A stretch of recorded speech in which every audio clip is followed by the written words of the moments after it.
Hi, I'm James Abila. Here I am at the Mystery of Sound for the last part of the How to DJ series. This is called Mastering the Scene.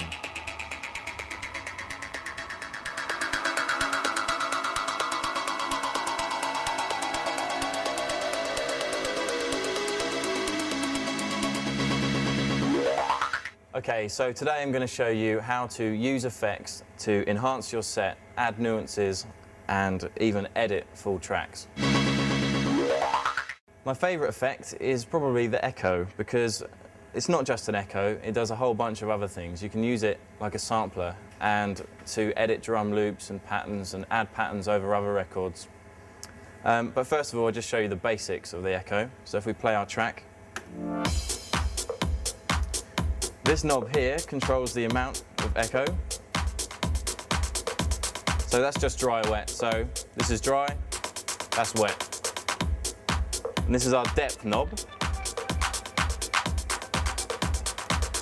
And the depth knob adjusts how much the echo degrades. So now if I do that with the depth knob all the way around,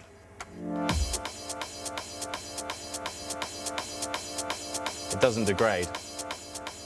You can tell at the moment the low end is missing, so if I put that on, you can hear the low end.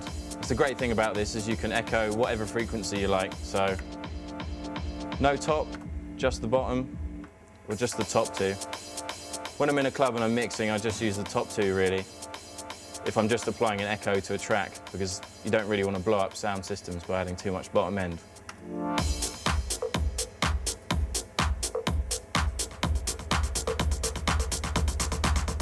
Now this knob here is a character knob, and it behaves differently on different effects.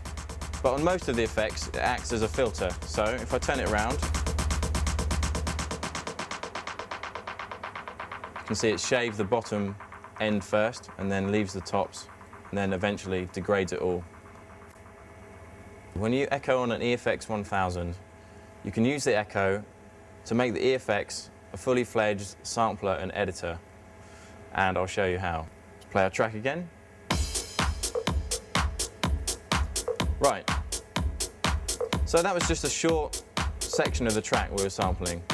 But you can actually sample a whole 2 bars, so 8 beats, by turning our depth all the way around and our dry-wet mix knob to just past midnight, because the effects unit is slightly quieter than the source. We count our 8 beats. We switch this on, and then after 8 beats, we turn our CD player off. So as soon as this is on, it's recording. So here we go. 1, 2, 3, 4, 5, 6, 7, 8. Stop the track. There's a 2-bar loop.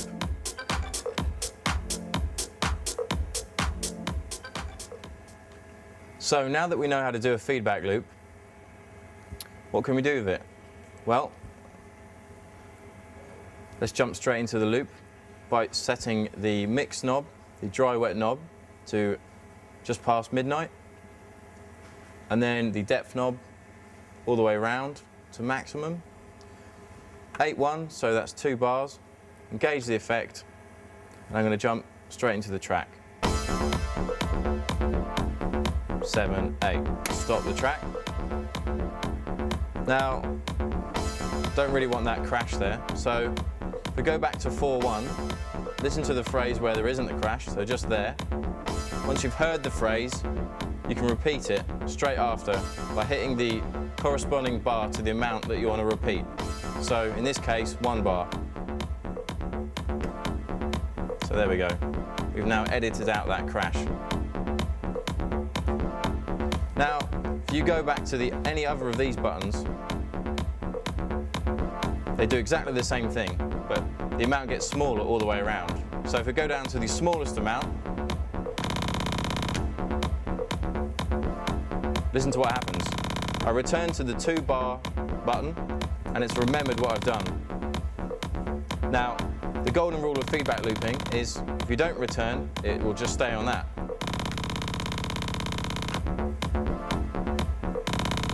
But I saved it by going back just in time. So we can edit our loops. Not only can we edit our loops, we can add character to those edits by going to these smaller increments, changing the character button and adding fills. So, filter, time knob. You hear that makes a slight distortion and manually adjust the time as well.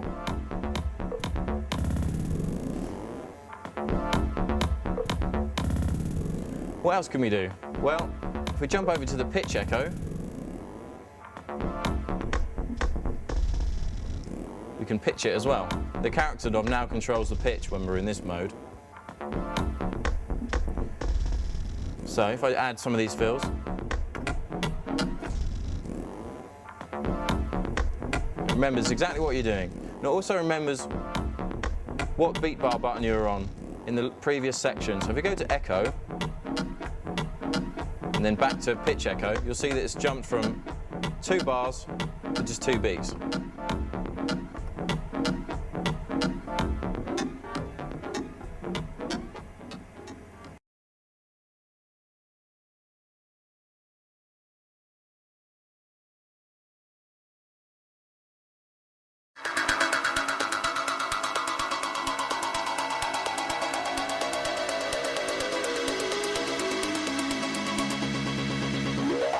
So what else can we do with a feedback loop? Well, I'll show you. Depth all the way around, mix knob, just past 12 o'clock there. Character knob all the way down, because we don't want to do any filtering. Engage the effect. Now, as soon as I start the CD player, it's going to record it straight in. So 2 bars, yep. 1, 2, 3, 4, 5, 6, 7, 8. Okay. Choose a section we like. Okay, that's quite cool. Let's go down to 1 beat. Right. What we can do now is mute the bass section of that out by jumping to one of the other effects, the trans, flanger, filter or phaser. When we jump to that and back to the echo, it will actually mute out for the time that it's on that effect. Turn it up a bit. Now I've just got the kick drum left. So I'm free to mess about with that, do patterns and then leap back into the track.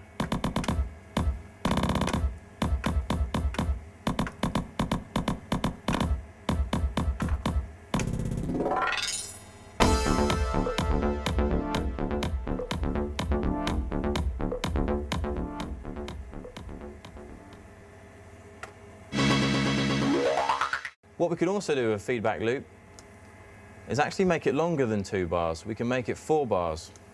If we hold our tap shift button, make sure we're on a 2 bar section, and then push our 1 bar button, the BPM will half.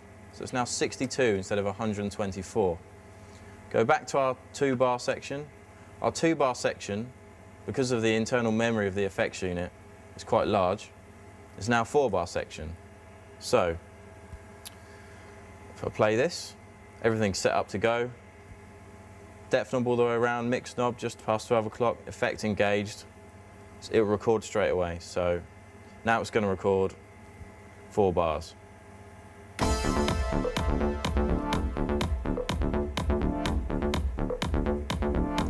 Stop the CD player.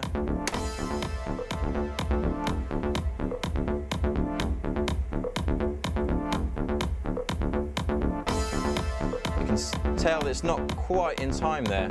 So what I sometimes do, I just stop this.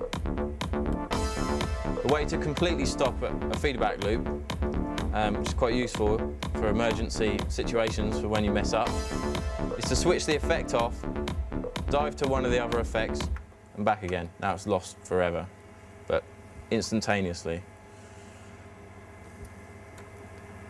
So set it all up exactly as it was. 62 BPM, 2 bar button, so it's 4 bars, depth all the way around, effect engaged, mix knob, just past 12 o'clock. Now when we do the loop, we know that it doesn't loop quite right. Because we've halved the BPM, we've doubled the room for error in the loop. Now, there's a few things you can do to disguise the error. One is a spin back or a vinyl adjust break on the CDJ. They just act as little fills to lead into the next part of the track. So, 6, 7, 8, 1, 2, 3, 4, 5, 6. That way, our loop, there's no glitch, there's a spin back in there instead. Now, because our BPM value is halved, all these buttons no longer do what they say they do. You have to remember that everything is double. So this is now 1/4 and not a 1/8.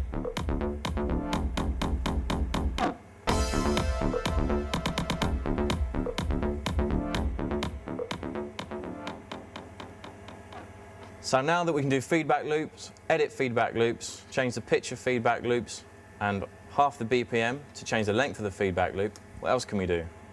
Well, we've got our feedback loop BPM here, still at 62, so we can change that back by holding the shift button, going to the 1 bar button, or any button below actually, and then going back to the 8-1 while holding the shift button. Should return us to 124, and it has.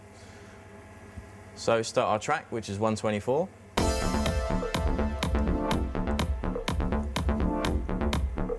Now we've got an open feedback loop ready to go, but not on the channel where the track's playing. On this CD player. And on this CD player, I've got a sample loaded just on a CD, which is that. Now, what I can do is record that in, decide how long I want to record for. So I want to just say I want to do a 1 beat loop, select 1 beat, as before. Depth knob ready to go all the way around. Dry wet knob, just past midnight, engage the effect, and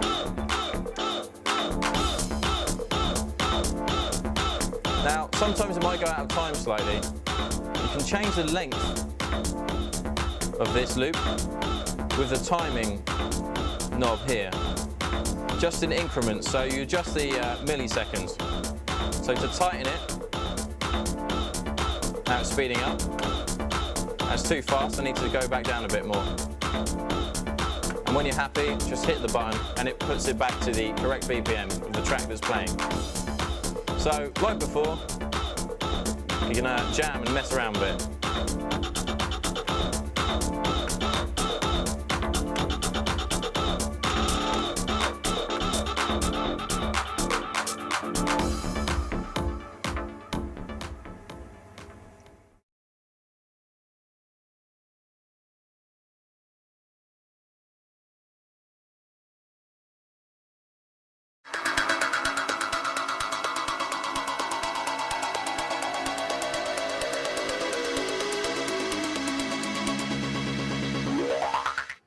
Obviously, the most important thing about DJing is your music, and I'm fortunate enough to get music sent to me by producers on my instant messenger, but there was a time where I had to trawl through the crates of various record shops and sniggering record shop staff, of which I have to admit I was one of when I was a cocky young lad back in Southampton. But I like to do this thing called blind record shopping. A lot of websites now have these built-in players, and you can select like a whole playlist of, like, I don't know, tech house, new releases, and you can get it to play all of them. And what I do is I get it to play all of them, and then I'll minimize the window so I'm not biased by what I'm listening to. I hear stuff on labels that I probably wouldn't have picked up had I been crate digging or, you know, flicking through the tracks on the record shop. So that way is a good way of finding music, and you know that you like it because your ears just prick up when you hear something good. I open up the window and put it into the crate. So that's kind of my record shopping secret. I organise my music in terms of what I want to do to it. Generally, I play CDs and I burn playlists chronologically, so I have like new stuff at the front of my CD wallet, and then I have also playlists specifically for important gigs, big gigs that I'm really nervous about. So I'll make a playlist just for that. Like maybe, you know, last week I played Inside Its Space, so I have a Inside Its Space playlist across like 4 or 5 CDs. It's just stuff that I know will suit that room. And then I delve into my bog standard chronological playlists. But it depends also what I want to do to a track. Some tracks I want to re-edit and rearrange and mess about with, and I'll put them into Ableton, so I'll warp them and put them into Ableton, play them off Ableton. For me, it's about using everything that's available technology-wise. And there's other times where I'll get a track 5 minutes before the gig, no blank CDs on me and no time to, you know, put it in Ableton. I'm in the car on the way to the gig, so I have a copy of Tractor on my laptop as well, which basically means anything on my laptop, I can instantly play it through a CDJ using a time-coded disc. So that's pretty much how I work.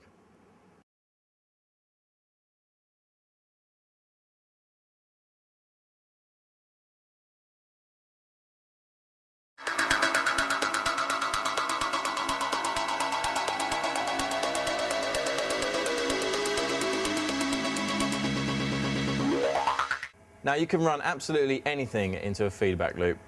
So I've got these headphones into the microphone socket.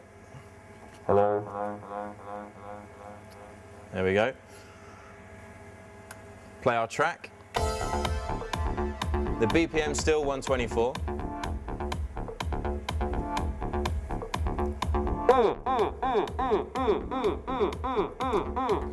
Now what I need to do is change this from the microphone output on the mixer to a different channel. We simply do that by just changing the channel select on the mixer. So now this is in channel 4. And we do that because in a nightclub, the microphone never goes through the monitors. So now I can hear what I'm doing. The reason it doesn't go through the monitors is because it feeds back. Now, it's a little bit too fast, so let's change our timing with our timing knob slightly.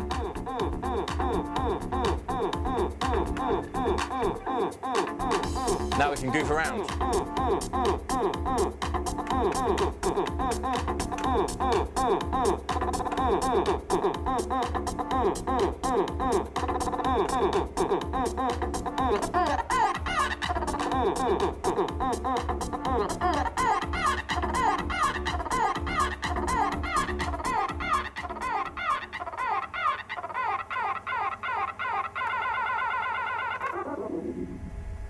As I said, you can put anything into a feedback loop.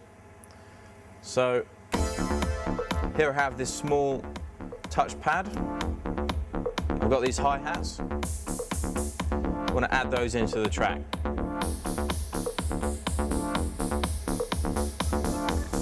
And basically, you can keep layering with different sounds. So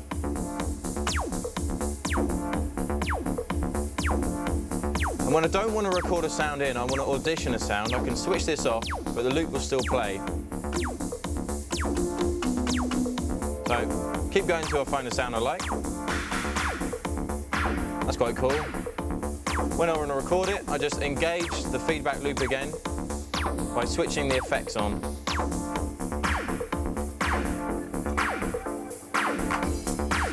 It's all editable.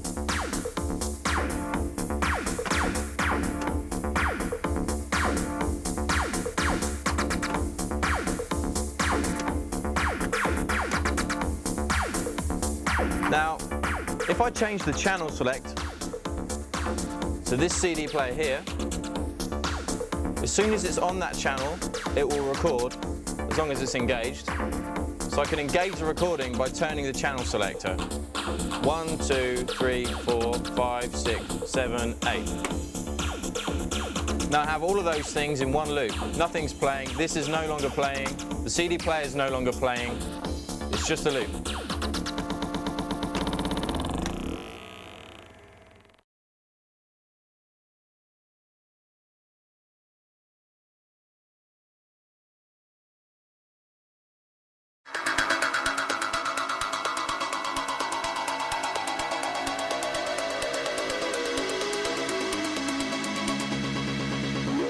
Now we're going to look at the roll on the DJM 800. The roll is similar to the feedback loop in a way, except you can only record once, but you can always return to your original loop. So if we play our track, select our roll on our effects selector, select our channel, which is channel 3. Our BPM is 124, so that's correct. Here we set our timing, which is exactly the same principle as this here on the effects unit. So if we set 8-1, engage our roll by hitting the yellow button, it will sample 2 bars. Here we go. 5, 6, 7, 8. Right, now if I stop the CD player, we've now done a 2-bar loop with the roll. There's not really much you can do with this now, but it's very useful if you're running out of a track in a club, or you just want to loop a certain section of a track, because you can leave this playing, of course. Change your roll to a different channel by changing your effect selector. Exactly the same thing you can do with a feedback loop. You can move it down the mixer along any channel, as long as you've got the fader up. What you can then do is mix this back in at a different point, so you can do live editing with your track.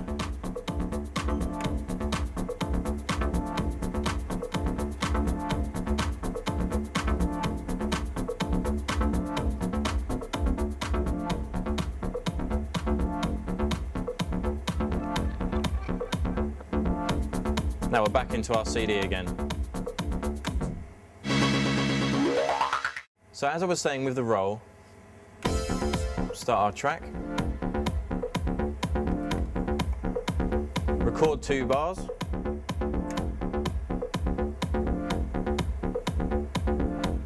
stop our CD player, that's just our roll now. You can edit the roll by going down, just like you would on the effects unit, down the measures. So now I've chopped it into 1 bar, 2 beats, and then all the way down. And we can use our timing knob exactly the same as on the effects unit that's on the mixer.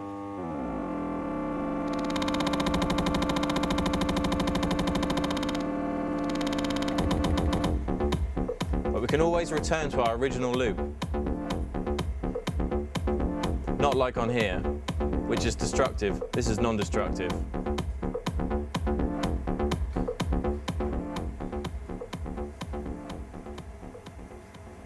Like the effects unit, with the echo and the pitch echo, you can move your feedback loop from echo to pitch echo to edit it and do different effects. You can do that with the roll and the reverse roll. But like I was saying, it's non-destructive, so you can always return to your original loop. So if we start our CD player, 2-bar roll loop,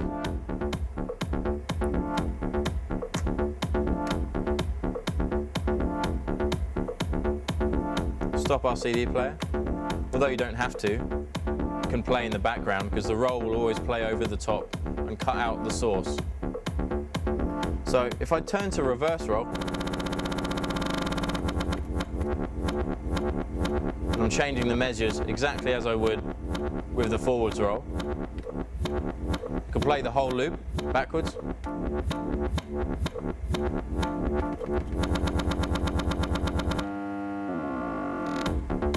And back again to the forwards roll.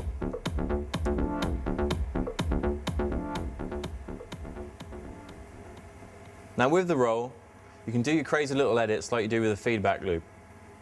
Use your beat bar buttons, just like on the effects unit, and your rotary time encoder to do those little fills where you crunch the loop up real small. So let's have a go at that. I'm going to start with our 1-2 button on here, so half a beat. You can see when I engage the loop, when I engage the roll, it loops just that section. Smaller sections, and you can go even smaller with our time encoder. Now combine all those together, you can get some quite funky little edits going.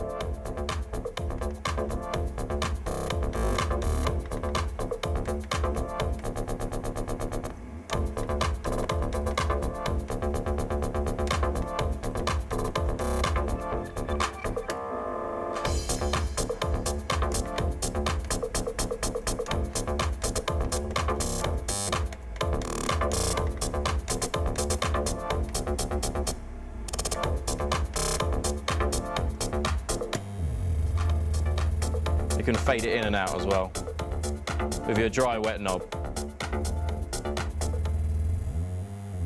It just pans between your original track and your sampled section. Like so.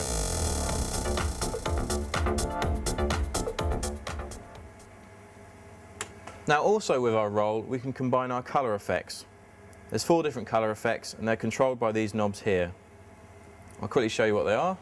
We've got a filter, there's a high pass and a low pass. Bit crusher. High pass and low pass on the bit crusher as well.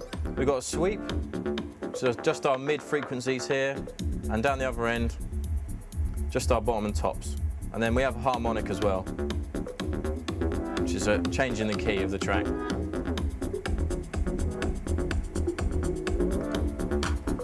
Now, with the roll, set it to our 2-bar setting again, 8-1, there you go. Just engage it and play with the effects and it will record whatever we do. So, switch our filter on and start recording.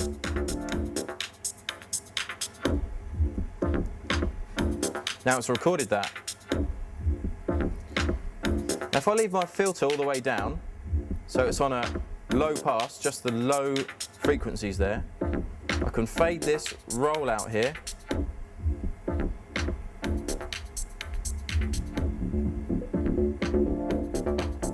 And cross mix back into the record. So now we're back in our CD again. So we've made a cool little edit, changed the part of the track and let back into it. Now you can actually record, if you're quick enough, you can record all 4 or maybe just more than one of those effects into those 2 bars. So, I'm going to switch it on advanced. 1, 2. Now everything's recorded there. Might not sound that great, but what I can do is just take that first part. That's quite nice. And what you can also do is push both beat bar buttons together to re-trigger the loop. So at the moment, it's not quite in time. So if I use both buttons,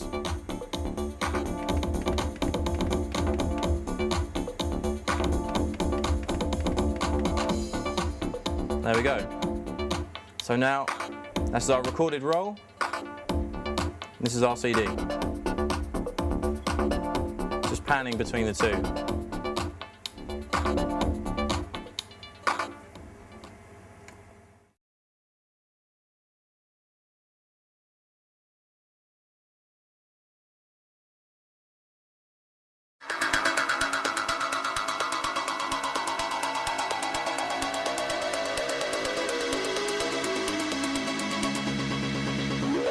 So as well as looping on the effects unit, looping on the 800, the obvious thing to do, I suppose, is to loop on the CD players. This is easily done. This is your in loop and your out loop. This is your start point and your end point of your loop. The loop can be any length you want. You can loop an entire track from start to finish if you like. Sometimes it's great to do that if you want to run away. So, 1, 2, 3, 4.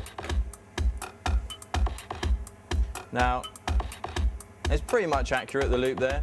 I'd say it might be a little bit too long. Now, a quick way to adjust that is to hit either your in or out point, so it's flashing, and use your search button. And the search button moves it just 1 frame. So now it's tighter.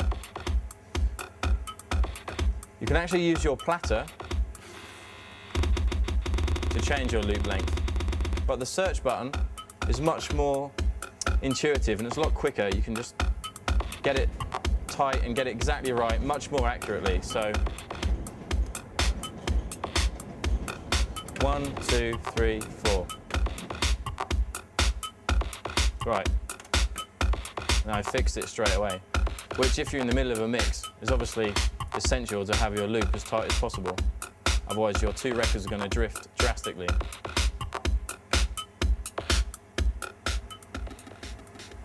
Now there's a few instances where looping on the CDJs comes in really useful. One is if your track's going to run out.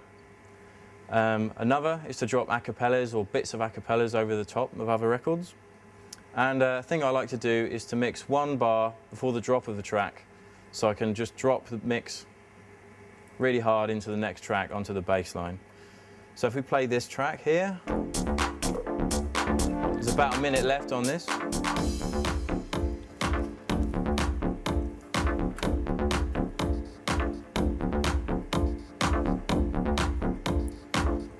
So on this CD player here, I have the bar looped just before the bass line on this record drops.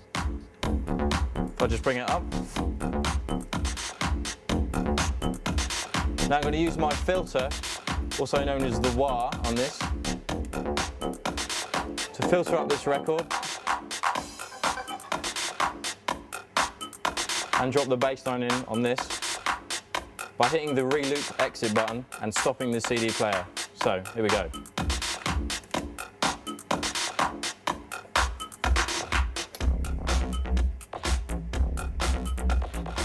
This is particularly useful if you've got an intro or something that's out of key on the start of your next record with the end of your last record. So you just saw me mix a loop in, one bar before the drop. Now, what you can do is move that loop frame by frame, the in and out, using the search button to tease in the first note of your bass line or the first note of the drop. So push your out loop button just before, like you were resizing the loop. Now you're resizing both ends of the loop. And you get used to this pattern after a while. In loop, forward, out loop, forward, like that.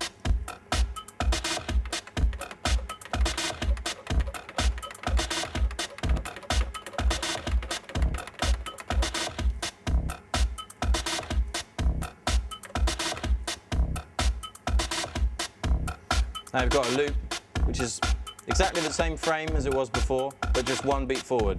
Then you can let it go.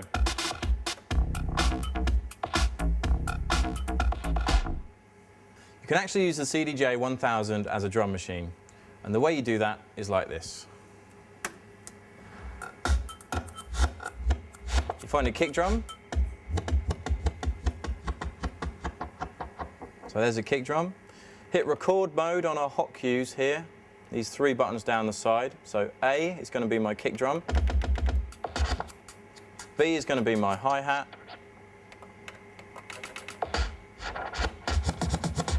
and C is going to be my clap.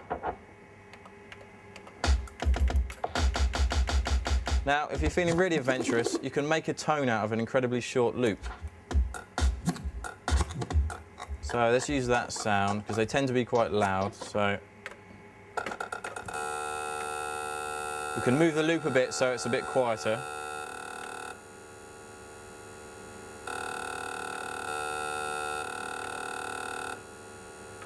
That's probably okay. So we have kick drum, hi-hat, clap, and tone.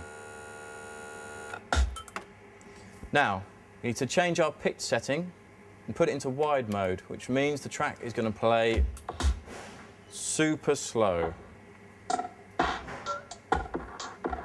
or super fast. Now, if we put the master tempo on, the track retains its key.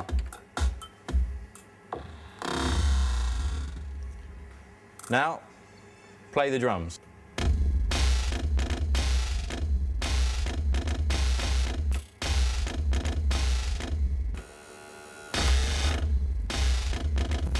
saw what I did there. This is a reverse function, and I use that to lead back into the drum on our clap. So here's our clap, hit the reverse, sort of sucks it back in.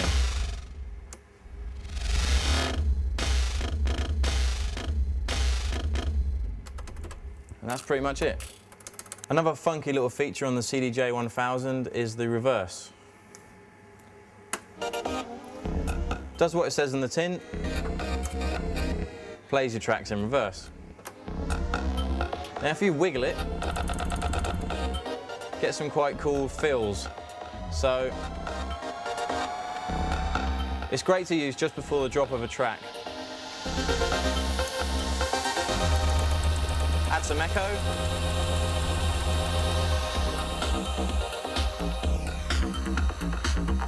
And you can drive the crowd mad with that one, or make them deaf. Something else that you can do with the reverse is mix one track in backwards. And something I like to do is to mix the drums from the start of the next track in with the playing track, and cutting in the bottom end and dropping the bottom end of the currently playing track. So you're swapping the kick drums over. So instead of a forward kick drum, you've got a backwards kick drum. But the rest of the frequencies stay going forward. So.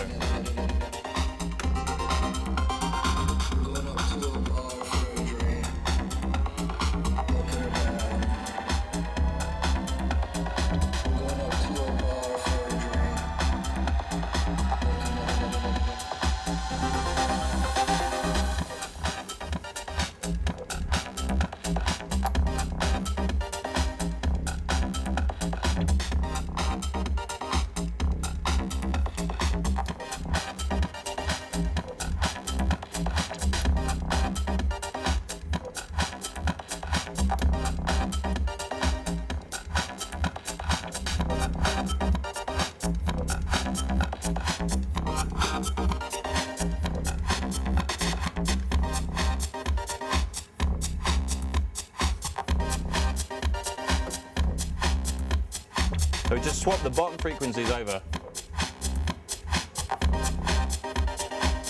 What you have to remember is that when you're mixing this in, you have to use the jog dial in reverse as well. So to speed it up, you've got to slow it down, and to slow it down, you've got to speed it up.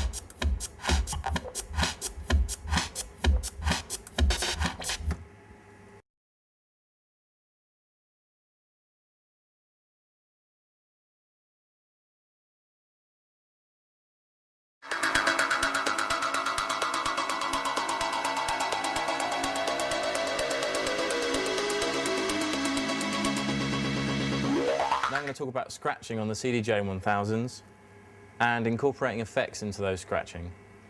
So on this disc here I have some scratch sounds. There are two scratch sounds there. This short one and this second one, the long one. Now the short one's great because you can go in and out of the scratch. So you're passing over the sound back through, so it sounds quick when you scratch it.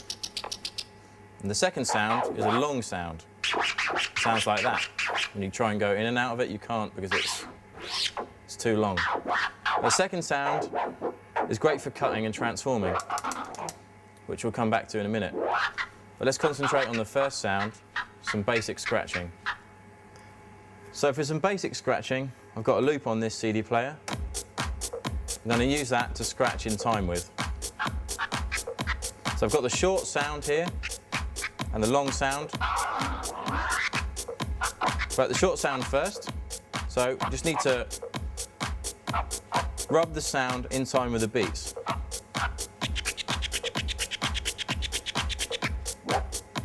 Then you start changing the pattern with your wrist,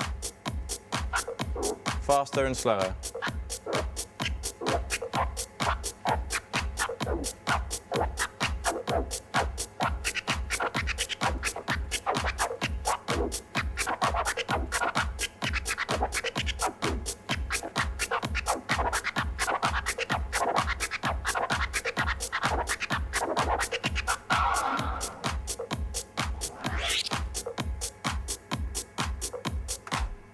Now you can incorporate the crossfader with the long sound and cut it in and out. So if we start our beats, the short sound, don't really need a crossfader for that because it's short, it sort of cuts itself. So it goes in one side and back out the other.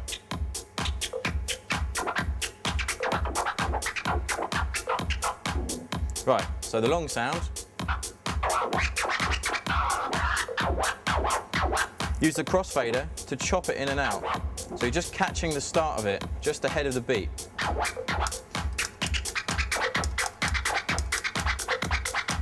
Now you start to do patterns exactly like I was before, but with the crossfader as well.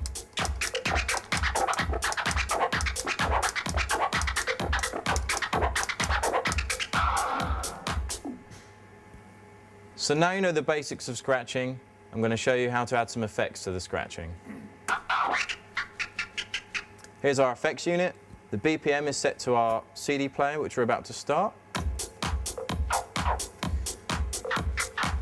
Echo as before. Turn our mix knob over. Now if I turn the depth all the way around, feedback loop, just like before. So let's turn our depth back down for the moment.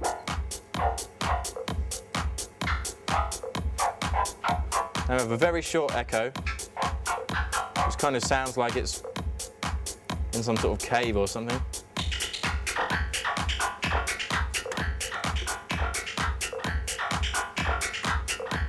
And we've got a feedback loop of the scratching.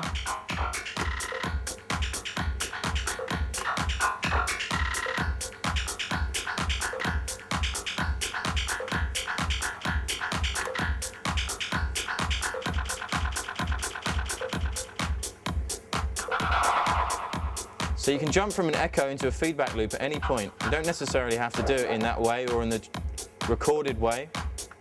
You could just record yourself scratching straight up by setting the feedback loop and engaging the record by switching the effect on.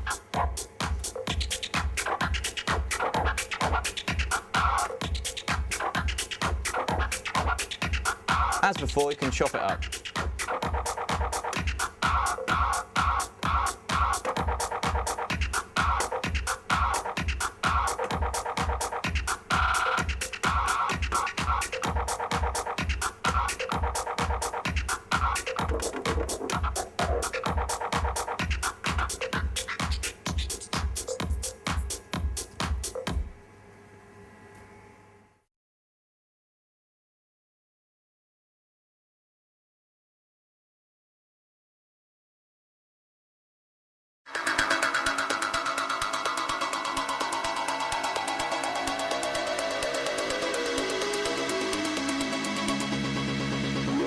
Continuing with the scratching and combining the effects.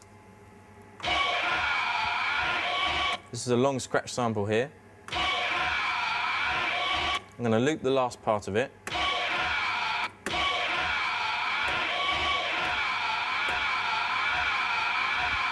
Now I'm going to use the transform effect to cut it into little pieces, which is basically the equivalent of someone using the crossfader really fast, like so.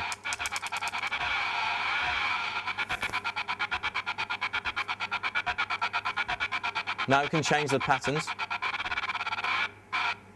exactly like when you're in the feedback loop.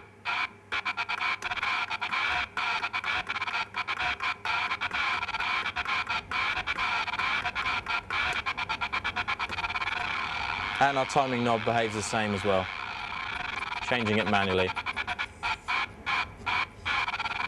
Now let's start our beats.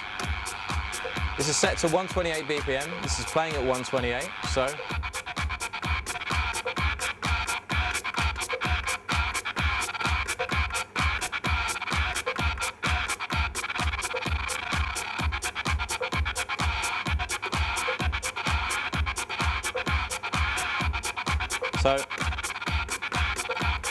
just chopping it in time with the drums. Now, we scratch the platter. It's like we're doing some sort of mad transformer scratch. Now we can use the dry wet knob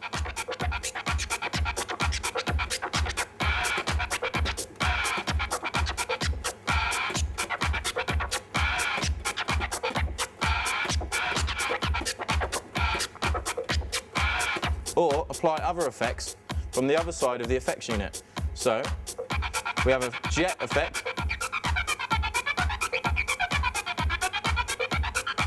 Change the depth slightly so it's not quite as loud. Now we can combine the two using the dry and wet knob to cut in and out of the transforming.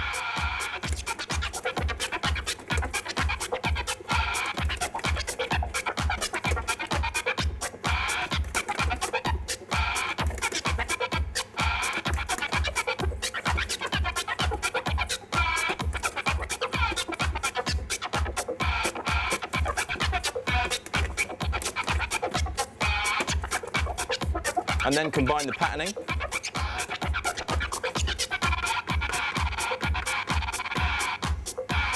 Could even chop our track in and out.